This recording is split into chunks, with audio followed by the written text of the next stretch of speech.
ಆತ್ಮೀಯ ಬಂಧುಗಳೇ, ಹೇಗಿದ್ದೀರಿ ಎಲ್ಲರೂ? ಸ್ನೇಹಿತರು ನೋಡಿ, ಕರ್ನಾಟಕ ರತ್ನ ಪ್ರಶಸ್ತಿಯನ್ನು ಈಗಾಗಲೇ ನಮ್ಮ ವಿಷ್ಣುದಾದ ಮತ್ತು ಬಿ ಸರೋಜಾದೇವಿ ಅಂತ ಕೂಡ ಈಗಾಗಲೇ ಕರ್ನಾಟಕ ರತ್ನ ಪ್ರಶಸ್ತಿಯನ್ನು ಕೊಡ್ತಾ ಇರ್ತಕ್ಕಂಥದ್ದನ್ನು ನೋಡ್ಬೋದು. ಮೊನ್ನೆ ಅಂತೂ ಅನೌನ್ಸ್ ಮಾಡಿಬಿಟ್ರು, ಕರ್ನಾಟಕ ರತ್ನ ಪ್ರಶಸ್ತಿಗೆ ಇವರಿಬ್ಬರಿಗೂ ಕೂಡ ಸಿನಿಮಾ ಇಂಡಸ್ಟ್ರಿಯಲ್ಲಿ ಕೊಡ್ತಾ ಇದ್ದೀವಿ ಅಂತ ಕೂಡ. ಈಗ ನೋಡಿ, ಕರ್ನಾಟಕ ರಾಜ್ಯದ ಅತ್ಯುನ್ನತ ನಾಗರಿಕ ಪ್ರಶಸ್ತಿಯನ್ನು ನೀವು ಕೂಡ ಪಡ್ಕೊಳ್ಳೋದಾದರೂ ಹೇಗೆ? ಹಾಗಾದರೆ ನಮಗೂ ಕೂಡ ಈಗ ಇದು ಕೊಡ್ತಾರಾ? ಎಲ್ರಿಗೂ ಕೂಡ ಯಾಕೆ ಕೊಡಲ್ಲ? ಮತ್ತು ಈಗ ನೋಡಿ, ಕನ್ನಡ ಸಿನಿಮಾ ಇಂಡಸ್ಟ್ರಿಯಲ್ಲಿ ಎಷ್ಟೋ ಜನ ಇದ್ದಾರೆ, ಎಷ್ಟೋ ಸಿನಿಮಾ ಹೀರೋಗಳಿದ್ದಾರೆ. ಸಿನಿಮಾ ಹೀರೋಗಳಿದ್ರು ಕೂಡ ಯಾಕೆ ಕೊಡ್ತಾ ಇಲ್ಲ? ಹಾಗಾದರೆ ಕರ್ನಾಟಕ ರತ್ನ ಪ್ರಶಸ್ತಿಯನ್ನು ವಿಷ್ಣುದಾದಾಗೆ ಯಾಕೆ ಕೊಟ್ಟರು? ಮತ್ತು ಅಲ್ಲಿ ಏನು ನೋಡ್ತಾರೆ ನೋಡಿ, ನಮ್ಮ ಸರ್ಕಾರ ಕೂಡ ಏನು ನೋಡಿ ಪ್ರಶಸ್ತಿಯನ್ನು ಕೊಡುತ್ತೆ ಅನ್ನೋದನ್ನ ಈ ವಿಡಿಯೋದಲ್ಲಿ ತಿಳ್ಕೊಳ್ಳೋಣ. ಮತ್ತು ಇನ್ನು ಮುಂದೆ ಯಾರ್ಯಾರಿಗೆ ಕರ್ನಾಟಕ ರತ್ನ ಪ್ರಶಸ್ತಿ ಯಾವ್ಯಾವ ಇಸ್ವಿಯಲ್ಲಿ ಸಿಕ್ಕಿತ್ತು ಅನ್ನೋದನ್ನು ಕೂಡ ತಿಳ್ಕೊಳ್ಳೋಣ. ಅದಕ್ಕೂ ಮೊದಲು ನಮ್ಮ ಚಾನಲ್ ಫಸ್ಟ್ ಟೈಮ್ ನೋಡ್ತಾ ಇದ್ದರೆ ದಯವಿಟ್ಟು ಸಬ್ಸ್ಕ್ರೈಬ್ ಮಾಡ್ಕೊಂಡು ನೋಡಿ ಸ್ನೇಹಿತರೆ. ನಿಮ್ಮ ಬೆಂಬಲ ಸದಾ ಹೀಗೆ ಇರಲಿ ಅಂತ ಕೇಳ್ಕೊತೀವಿ. ನೋಡಿ, ಏನಂತಂದರೆ ಮೊದಲನೇ ಸಲ ಈಗ ಯಾವುದೇ ಕ್ಷೇತ್ರದಲ್ಲಿ ಅಸಾಧಾರಣ ಸಾಧನೆಯನ್ನು ಕೊಡುಗೆಯನ್ನು ಸೇವೆ ಸಲ್ಲಿಸಿರಬೇಕು ಒಬ್ಬ ವ್ಯಕ್ತಿ. ಯಾವುದೇ ಕ್ಷೇತ್ರ ತಗೊಳ್ಳಿ, ಒಂದು ಅಸಾಧಾರಣ ಅಂದರೆ ಅತ್ಯುತ್ತಮ ಸಾಧನೆ, ದೊಡ್ಡ ಮಟ್ಟದಲ್ಲಿ ಸಾಧನೆಯನ್ನು ಮಾಡಿರಬೇಕು. ಅದು ಯಾವ ಕ್ಷೇತ್ರ ಆದರೂ ಪರವಾಗಿಲ್ಲ. ಈ ಪ್ರಶಸ್ತಿಯನ್ನು 1997ರಲ್ಲಿ ಪ್ರಾರಂಭಿಸ್ತಾರೆ. ಒಟ್ಟಾರೆ ಇದುವರೆಗೆ 10 ಗಣ್ಯ ವ್ಯಕ್ತಿಗಳಿಗೆ ಪ್ರಶಸ್ತಿಯನ್ನು ನೀಡಲಾಗಿದೆ ಅಂತ ಕೂಡ ನೋಡಿ. 10 ಗಣ್ಯ ವ್ಯಕ್ತಿಗಳು ಅಂತಂದರೆ ಆ ಗಣ್ಯ ವ್ಯಕ್ತಿಗಳನ್ನ ಹೆಸರು ಕೂಡ ಹೇಳ್ಬಿಡ್ತೀನಿ ನೋಡಿ. ಮೊದಲನೇದಾಗಿ ಬರ್ತಕ್ಕಂಥವ್ರು ನಮ್ಮ ಕುವೆಂಪು ಅವರೇ, ನಮ್ಮ ರಾಷ್ಟ್ರಕವಿ ಕುವೆಂಪು ಅಂತ ನಾವೇನು ಕರಿತೀವಿ, ಅವರನ್ನೇ ಗುರುತಿಸಿ ಕೊಡಲಾಗುತ್ತೆ. ಅದು ಕೂಡ ಮರಣೋತ್ತರವಾಗಿ ಕೊಡಲಾಗುತ್ತೆ.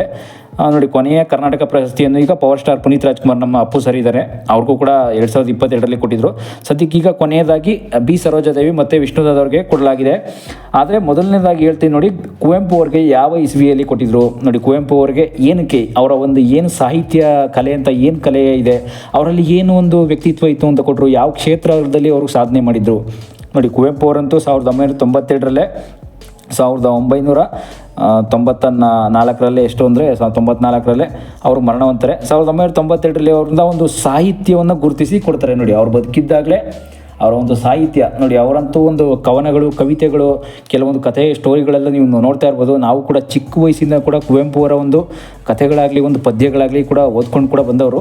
ಯಾಕೆಂತಂದರೆ ಕುವೆಂಪು ಅವರ ಒಂದು ಸಾಹಿತ್ಯ ಏನಿದೆ, ಆ ಸಾಹಿತ್ಯವನ್ನು ಗುರುತಿಸಿ ನಮ್ಮ ಈ ಕರ್ನಾಟಕದಲ್ಲಿ ಅತಿ ಹೆಚ್ಚು ದೊಡ್ಡ ಮಟ್ಟದ ಸಾಧನೆ ಅಂತ ಅಂದ್ಬಿಟ್ಟು ಅವ್ರಿಗೆ ಕರ್ನಾಟಕ ರತ್ನ ಪ್ರಶಸ್ತಿಯನ್ನು 1992ರಲ್ಲಿ ಕೊಡಲಾಗಿತ್ತು. ಅದು ಬಿಟ್ಟರೆ ಹೊರನಟ ನಮ್ಮ ಡಾಕ್ಟರ್ ರಾಜ್ಕುಮಾರ್ ಅಂತ ಅಣ್ಣವರು ಅಂತ ನಾವೇನು ಕರಿತೀವಿ, ರಾಜ್ಕುಮಾರ್ ಅವ್ರಿಗೂ ಕೂಡ 2006ರಲ್ಲಿ ಕೂಡ ಅವರು ಮರಣವನ್ನು ಹೊಂತಾರೆ.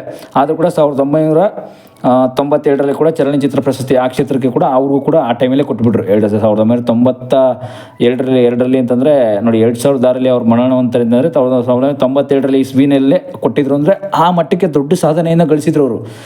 ಜನಗಳ ಅಭಿಮಾನ ಏನಿದೆ, ಅಭಿಮಾನ ಅಂತಲ್ಲ, ಕನ್ನಡ ಫಿಲ್ಮ್ ಇಂಡಸ್ಟ್ರಿಯಲ್ಲೇ ನಮ್ಮ ಫೇಮಸ್ ಕನ್ನಡ ಫಿಲ್ಮ್ ಇಂಡಸ್ಟ್ರಿನೇ ದೊಡ್ಡ ಮಟ್ಟಕ್ಕೆ ತೊಗೊಂಡೋಗಿದ್ರು. ಅದಕ್ಕೋಸ್ಕರ ಚಲನಚಿತ್ರ ಕ್ಷೇತ್ರದಲ್ಲಿ ಡಾಕ್ಟರ್ ರಾಜ್ಕುಮಾರ್ಗೆ ಆ ಟೈಮಲ್ಲಿ ಕೊಟ್ಟಿದ್ದರು ನೋಡಿ. ಅದು ಬಿಟ್ಟರೆ ನಿಜಲಿಂಗಪ್ಪ ಅಂತ, ನಿಜಲಿಂಗಪ್ಪ ಅವರು ಕೂಡ 1999ರಲ್ಲಿ ರಾಜಕೀಯ ಕ್ಷೇತ್ರದಲ್ಲಿ ಇಂಥ ಒಂದು ಸಾಧನೆಯನ್ನು ಮಾಡಿದ್ದಾರೆ ನೋಡಿ. ರಾಜಕೀಯ ಕ್ಷೇತ್ರವನ್ನು ಈ ರೀತಿ ಬೆಳೆಸ್ಕೊಂಡು ಹೋಗ್ತಾ ಇದ್ದಾರೆ ಅಂತಂದ್ಬಿಟ್ಟು ಕೂಡ ಒಂದು ಕೊಟ್ಟಿದ್ದಕ್ಕಂಥ ಒಂದು ಸುದ್ದಿಯನ್ನು ನೋಡ್ಬೋದು. ಅದು ಬಿಟ್ಟರೆ CNR ರಾವ್ ಅಂತ 2000 ಇಸ್ವಿಯಲ್ಲಿ ವಿಜ್ಞಾನ ಕ್ಷೇತ್ರದಲ್ಲಿ ಕೂಡ CNR ರಾವ್ಗೆ ಪ್ರಶಸ್ತಿಯನ್ನು ಕೊಟ್ಟಿದ್ದರು. ದೇವಪ್ರಸಾದ್ ಶೆಟ್ಟಿ ಅಂತ ನೋಡಿ, ದೇವಪ್ರಸಾದ್ ಶೆಟ್ಟಿ ಅಂತ 2001ನೇ ಇಸ್ವಿಯಲ್ಲಿ ದೇವಪ್ರಸಾದ್ ಶೆಟ್ಟಿ ಅಂತನವ್ರಿಗೆ ವೈದ್ಯಕೀಯ ಕ್ಷೇತ್ರದಲ್ಲಿ ಕೂಡ ಕೊಟ್ಟಿದ್ದರು. ಈಗ ನೋಡಿ, ವಿಷ್ಣುದಾದವ್ರಿಗೆ ಕರ್ನಾಟಕ ರತ್ನ ಪ್ರಶಸ್ತಿಯನ್ನು ಈಗ ಘೋಷಿಸಿ ಕೊಟ್ಟಿದ್ದಾರಲ್ಲ, ಬಿ ಸರೋಜಾದೇವಿಯವ್ರಿಗೂ ಕೂಡ ಈಗ ಕೊಟ್ಟಿದ್ದಾರೆ. ಬಟ್ ಮುಂದೆ ಇನ್ನು ಯಾರ್ಯಾರಿಗೆ ಕೊಡ್ತಾರೆ, ಅಕಸ್ಮಾತ್ ಯಾವ ಒಂದು ಕ್ಷೇತ್ರವನ್ನು ಗುರುತಿಸ್ತಾರೆ, ಆ ಕ್ಷೇತ್ರದಲ್ಲಿ ಅತ್ಯುತ್ತಮ ವ್ಯಕ್ತಿ ಯಾರು ಅಂತ ಹೇಗೆ ಕಂಡುಹಿಡಿತಾರೆ ಅನ್ನೋದನ್ನ ಈಗ ತಿಳ್ಕೊಳ್ಳೋಣ ನೋಡಿ. ಈಗ ಭೀಮಸೇನ ಜೋಶಿ ಅಂತ 2005ರಲ್ಲಿ ಕೂಡ ಅವರು ಸಂಗೀತ ಕ್ಷೇತ್ರದಲ್ಲಿ, ಈಗ ನಮ್ಮ ಕನ್ನಡ ಇಂಡಸ್ಟ್ರಿಯಲ್ಲಿ ಹಂಸಲೇಖ ಅವರು ಸಂಗೀತದಲ್ಲಿ ಫೇಮಸ್ಸು ಕನ್ನಡ ಸಿನಿಮಾ ಇಂಡಸ್ಟ್ರಿಯಲ್ಲೇ. ಅದೇ ರೀತಿ ಆ ಟೈಮಲ್ಲೇ ನೋಡಿ 2000 ಇಸ್ವಿ ಇರುತ್ತಲ್ಲ ನೋಡಿ, 2005ನೇ ಇಸ್ವಿಯಲ್ಲಿ ಅವ್ರಿಗೆ ಸಂಗೀತ ಪ್ರಶಸ್ತಿಗೆ ತುಂಬ ಅತ್ಯುನ್ನತ ಅಂತ ಕೂಡ ಒಂದು ಗುರುತಿಸಿ ಕೊಟ್ಟಿರ್ತಕ್ಕಂಥದ್ದು. ಅದು ಬಿಟ್ಟರೆ ನಮ್ಮ ಶಿವಕುಮಾರ್ ಸ್ವಾಮೀಜಿಗಳು ಅಂತ ನಾವು ಏನು ಕರಿತೀವಿ, ಶಿವಕುಮಾರ್ ಸ್ವಾಮೀಜಿಗೂ ಕೂಡ ಕೊಟ್ಟಿದ್ದರು. 2007ರಲ್ಲಿ ಕೊಟ್ಟಿದ್ದರು. ಅವರ ಒಂದು ಸಾಮಾಜಿಕ ಸೇವೆ ನೋಡಿ, ಸಮಾಜ ಸೇವೆ ಅಂತ ಇದೆಯಲ್ಲ, ಅವರ ಒಂದು ಸಿದ್ಧಗಂಗಾ ಮಠ ಅಂತ ನಾವೇನು ಕರಿತೀವಿ, ಸಮಾಜ ಸೇವೆ, ಎಲ್ಲರಿಗೂ ಕೂಡ ಅನ್ನದಾನ, ವಿದ್ಯಾದಾನ ಎಲ್ಲರೂ ಕೂಡ ಅದು ಫ್ರೀಯಾಗಿ ಉಚಿತವಾಗಿ ಶಿಕ್ಷಣವನ್ನು ಕೊಡ್ತಾ ಇರೋದ್ರಿಂದ ಸಾಮಾಜಿಕ ಸೇವೆ ಅಂತ ಗುರುತಿಸಿ ಕೊಟ್ಟಿದ್ದರು. ಅದು ಬಿಟ್ಟರೆ ದೇಶ್ ಜವರೇಗೌಡರು ಅಂತ ನಾವೇನು ಕರಿತೀವಿ, ದೇರ್ ಜವರೇಗೌಡರು ಅವರು ಕೂಡ ಒಂದು ಸಾಹಿತ್ಯ ಕ್ಷೇತ್ರದಲ್ಲಿ 2008ರಲ್ಲೇ ಕೊಟ್ಬಿಟ್ಟಿದ್ರು. ಅದು ಬಿಟ್ಟರೆ ವೀರೇಂದ್ರ ಹೆಗ್ಡೆ ಅವರು, ನೀವು ಮೊದಲೇ ನೋಡಿದ್ರಿ, ವೀರೇಂದ್ರ ಹೆಗ್ಡೆ ಅವರು ಧರ್ಮಸ್ಥಳದಲ್ಲಿ ಧರ್ಮಾಧಿಕಾರಿ ಅಂತ ಕೂಡ ಕರಿತೀವಿ.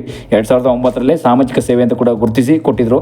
ಅದು ಬಿಟ್ಟರೆ ಅಪ್ಪು ಸರ್ ಪುನೀತ್ ರಾಜ್ಕುಮಾರ್ಗೂ ಕೂಡ ನಾನು ಮೊದಲೇ ಹೇಳಿದೆ, ಸಿನಿಮಾ ಮತ್ತು ಅವ್ರಿಗೂ ಕೂಡ ಸಾಮಾಜಿಕ ಸೇವೆಯನ್ನು ಇವರು ಮುಖ್ಯಮಂತ್ರಿಯವರು ಸಿದ್ದರಾಮಯ್ಯ ಅಂತ ನಾವೇನು ಕರಿತೀವಿ ಈಗ ಪ್ರೆಸೆಂಟ್ ಈಗ ಯಾರು ಮುಖ್ಯಮಂತ್ರಿ ಆಗಿರ್ತಾರೆ ಅವರು ಮತ್ತು ಅವರ ಒಂದು ವಿಭಾಗ ಏನಿರುತ್ತೆ ಚರ್ಚೆ ಮಾಡಿ ಸುಮ್ಮನೆ ಇಂಥವ್ರಿಗೆ ಕೊಡಬೇಕು ಅಂತೆಲ್ಲ ಅಲ್ಲಿ ಏನು ಇನ್ಫ್ಲೂಯೆನ್ಸ್ ಎಲ್ಲ ಏನು ಅಷ್ಟು ನಡೆಯಲ್ಲ. ಯಾಕೆಂದರೆ ಚರ್ಚೆಯನ್ನು ಮಾಡಿ ಅವರ ಒಂದು ಕ್ಷೇತ್ರದಲ್ಲಿ ಎಷ್ಟು ಸಾಧನೆ ಅಭಿಮಾನ ಅಪಾರ ಇದೆ ಅಂದರೆ ಅಪಾರವಾಗಿ ಎಂತೆಂಥ ಅಭಿಮಾನ ಎಷ್ಟೆಷ್ಟು ಎದ್ದು ನೋಡ್ತಾ ಇದೆ ಅನ್ನೋದನ್ನು ಗುರುತಿಸಿ ಅದನ್ನು ಕೊಡ್ತಕ್ಕಂಥದ್ದು ಅಷ್ಟೇ ಕರ್ನಾಟಕ ರತ್ನ ಪ್ರಶಸ್ತಿಯನ್ನು. ಅದು ಬಿಟ್ಟರೆ ನೋಡಿ ಈಗ ಪ್ರೆಸೆಂಟ್ ಅಂತೂ ಈಗ ಅನಿರುದ್ಧ್ ಸರ್ ಅಂತೂ ಮರಣೋತ್ತರವಾಗಿ ಕರ್ನಾಟಕ ರತ್ನ ಆದರೂ ಕುಡಿ ಅಂತ ಕೂಡ ಕೇಳ್ಕೊಂಡಿದ್ದನ್ನು ಒಂದು ನೋಡ್ಬೋದು, ಒಂದು ವೀಡಿಯೋನ ಕೂಡ ಲಾಸ್ಟ್ ಒಂದು 3 months ಹಿಂದೆ ನೋಡ್ಬೋದು. ಆದರೆ ಭಾರತೀಯರಿಗೂ ಕೂಡ ಭಾರತಿ ಮೇಡಮ್ಗೆ ತುಂಬ ಖುಷಿಯಾಗಿದೆ ಇದರಿಂದ. ಯಾಕೆಂತಂದರೆ ಕರ್ನಾಟಕ ರತ್ನ ಪ್ರಶಸ್ತಿ ತಗೊಳ್ತಕ್ಕಂಥದ್ದು ಎಷ್ಟೋ ಜನ ಸಿನಿಮಾ ಇಂಡಸ್ಟ್ರಿಗೆ ನಿಮ್ಮ ಮೊದಲೇ ಹೇಳಿಬಿಟ್ಟೆ, ಸಿನಿಮಾ ಇಂಡಸ್ಟ್ರಿಯಲ್ಲಿ ಇಂಥವ್ರಿಗೆ ಯಾಕೆ ಸಿಗ್ತಾ ಇದೆ, ಇಂಥ ಬೇರೆ ಬೇರೆ ದರ್ಶನ್ ಸುದೀಪ್ ಅಂತ ಇನ್ನೂ ದೊಡ್ಡ ದೊಡ್ಡ ನಟರಿದ್ದಾರೆ, ಅವರಿಗೆಲ್ಲ ಕರ್ನಾಟಕ ರತ್ನ ಯಾಕೆ ಕೊಡ್ತಾ ಇಲ್ಲ, ಅವ್ರಿಗೆ ನೋಡಿ ಬದುಕಿದ್ದಾಗಲೂ ಕೂಡ ಇನ್ನೂ ಕರ್ನಾಟಕ ರತ್ನ ಸಿಕ್ಕಿಲ್ಲ ಅಂತ ನೀವು ಕೇಳ್ಬೋದು. ಯಾಕೆ ಅಂತಂದರೆ ನೋಡಿ ಕರ್ನಾಟಕ ರತ್ನ ಪ್ರಶಸ್ತಿಯನ್ನು ವರ್ಷದಲ್ಲಿ ಆಗಲಿ ಈಗ ಇಷ್ಟು ಒಂದು ವರ್ಷದಲ್ಲಿ ಇಷ್ಟು ಜನಕ್ಕೆ ಅಂತ ತೆಗೆದಿರ್ತಾರೆ, ಅದು ಇಷ್ಟು ಕ್ಷೇತ್ರಕ್ಕೆ ಅಂತ, ಯಾವ ಕ್ಷೇತ್ರದಲ್ಲಿ ಅತಿ ಹೆಚ್ಚು ಸಾಧನೆಯನ್ನು ಮಾಡ್ತಾ ಇದ್ದಾರೆ ಅಂತ ಅನ್ನೋದನ್ನ ಗುರ್ತಿಡಿಸ್ತಾರೆ ಅಷ್ಟೇ, ಬೇರೆ ಇನ್ನೇನಿಲ್ಲ. ಅದನ್ನು ಗುರ್ತಿಸಿ ಯಾವ ಕ್ಷೇತ್ರದಲ್ಲಿ ಸಾಧನೆ ಮಾಡ್ತಾ ಇದ್ದಾರೆ, ಎಷ್ಟು ಒಂದು ಅಚೀವ್ಮೆಂಟ್ ಮಾಡಿದ್ದಾರೆ ಅನ್ನೋದನ್ನ ಗುರ್ತಿಸಿ ಕೊಡ್ತಕ್ಕಂಥದ್ದನ್ನ ಕರ್ನಾಟಕ ರತ್ನ ಪ್ರಶಸ್ತಿಯನ್ನು ನಾವು ಕಂಡುಹಿಡಿಬೋದು. ಈಗ ನೋಡಿ ವಿಷ್ಣುದಾದಾಗೆ ಕೊಟ್ಟಿರೋದ್ರಿಂದ ಈಗ ಸುದೀಪ್ ದರ್ಶನ್ಗೆ ಎಲ್ರಿಗೂ ಕೂಡ ಕೊಡೋಕ್ಕಾಗಲ್ಲ. ಏಕೆಂತಂದರೆ ಅದೆಲ್ಲ ಕರ್ನಾಟಕ ರತ್ನ ಪ್ರಶಸ್ತಿ ಅಂತಕ್ಕಂಥದ್ದು ಒಬ್ಬ ಎಲ್ಲಿಂದ CM ಸಿದ್ದರಾಮಯ್ಯ ಮಾತ್ರ ಅಲ್ಲ, ಅವರ ನಡುವೆ ಇರ್ತಕ್ಕಂಥ ಕೆಲವು ಮಂತ್ರಿಗಳಾಗ್ಬೋದು, ಕೆಲವು ಮುಖಂಡರಾಗ್ಬೋದು, ಎಲ್ಲರೂ ಕೂಡ ಚರ್ಚೆ ನಡೆಸಿ ಬಂದು ಇದು ಕೊಡ್ತಕ್ಕಂಥದ್ದು. ಯಾಕೆಂತಂದರೆ ಎಲ್ಲರಿಗೂ ಕೂಡ ಕೊಡುವಂಥದ್ದಾಗಿದ್ದರೆ ಇಷ್ಟೊತ್ತು ಕಾಲ ಎಲ್ಲರೂ ಕೂಡ ಆಲ್ಮೋಸ್ಟ್ ನಮ್ಮ ಕರ್ನಾಟಕ ರತ್ನ ಪ್ರಶಸ್ತಿಯನ್ನು ಕನ್ನಡ ಸಿನಿಮಾ ಇಂಡಸ್ಟ್ರಿಯಲ್ಲಿ ಎಲ್ಲ ಹೀರೋಗಳು ಕೂಡ ತೊಗೊಂಡ್ಬಿಡ್ತಿದ್ರು ನೋಡಿ. ಅದರಿಂದ ಸಮಾಜ ಸೇವೆ ಅಂತಲ್ಲ, ಸಿನಿಮಾ ಇಂಡಸ್ಟ್ರಿ ಒಂದು ಕ್ಷೇತ್ರ ಅಂತ ನಾವೇನು ಕರಿತೀವಿ, ಸಾಹಿತ್ಯ ಕ್ಷೇತ್ರ ಆಗ್ಬೋದು, ಕಲೆ, ಈಗ ನೋಡಿ ನಮ್ಮ ಸಿನಿಮಾ ಅಂದರೆ ಕಲೆ ಕ್ಷೇತ್ರ ಬರುತ್ತೆ, ಕಲಾ ವಿಭಾಗಕ್ಕೆ ಬರುತ್ತೆ.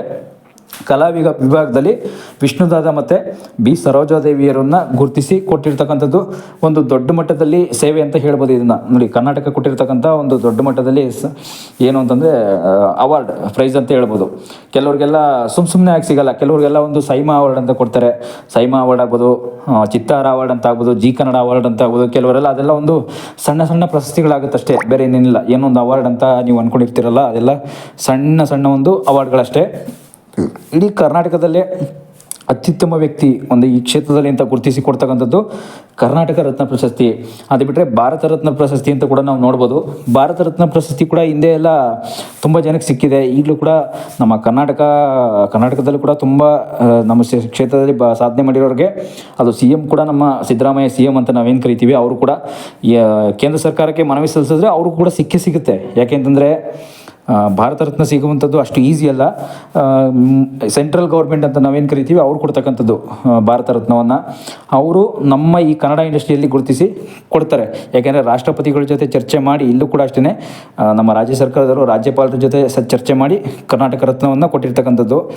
ಕರ್ನಾಟಕ ರತ್ನ ಕೂಡ ನಮ್ಮ ಹಿಂದಿನ ಕಾಲದಿಂದ ಕುವೆಂಪು ರಾಜ್ಕುಮಾರ್ ಅವ್ರ ಕಾಲದಿಂದ ಅಂತೂ ತುಂಬ ದೊಡ್ಡ ಮಟ್ಟದಲ್ಲಿ ಕ್ಷೇತ್ರದಲ್ಲಿ ತುಂಬ ಸಾಧನೆಯನ್ನು ಮಾಡಿರೋದ್ರಿಂದ ಕೊಟ್ಟಿರ್ತಕ್ಕಂಥದ್ದು ಅಷ್ಟೇ, ಇದು ಬೇರೆ ಇನ್ನೇನಿಲ್ಲ ನೋಡಿ.